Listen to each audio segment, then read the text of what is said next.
Welcome back to Scrummy. Today I'm going to show you how to make clotted cream.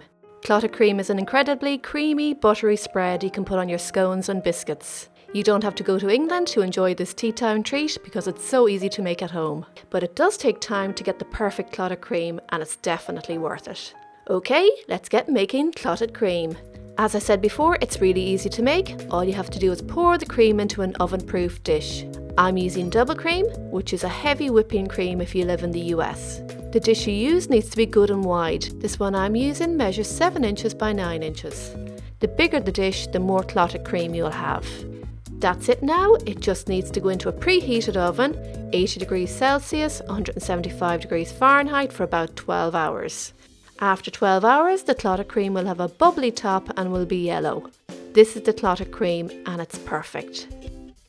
Once it's cooled, cover with cling film. This recipe makes about 2 cups of clotted cream. Now this needs to go into the fridge for 12 hours. After 12 hours, here we have it. Remove the cling film. Just look at that. I'm going to give it a shake. It's really firm and that's what we're looking for.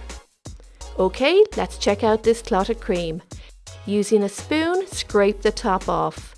Oh wow, it's lovely, firm and perfect. Look at the cream and it's kind of buttery on top.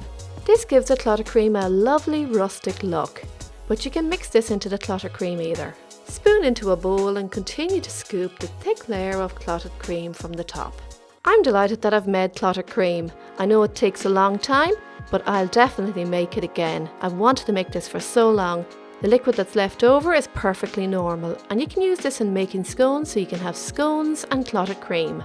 Clotted cream can be used in mashed potatoes. That sounds amazing. You can also make truffles and clotted cream ice cream. Or follow tradition and have it with scones and jam like we are going to do today. Put lots of jam on the bottom and a big scoop of clotted cream on top.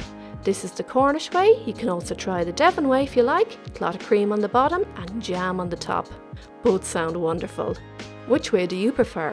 Check out my recipe in the description box below for more tips to get the perfect clotted cream. Don't forget to subscribe or follow my page for a new recipe every week. Hope you enjoyed this clotted cream video. Thanks for watching and happy baking everyone. Scrummy!